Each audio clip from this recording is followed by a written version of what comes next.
You ask Tiger to solve. This deals with linear equations with one unknown. The final result is x equals 2.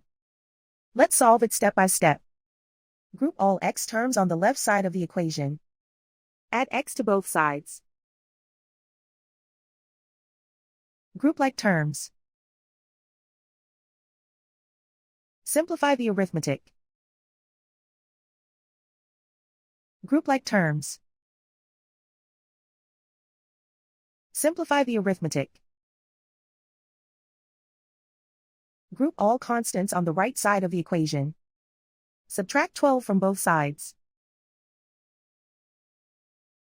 Simplify the arithmetic.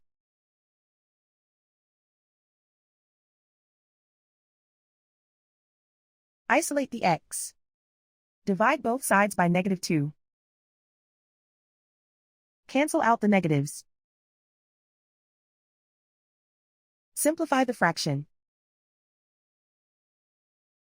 Cancel out the negatives. Find the greatest common factor of the numerator and denominator.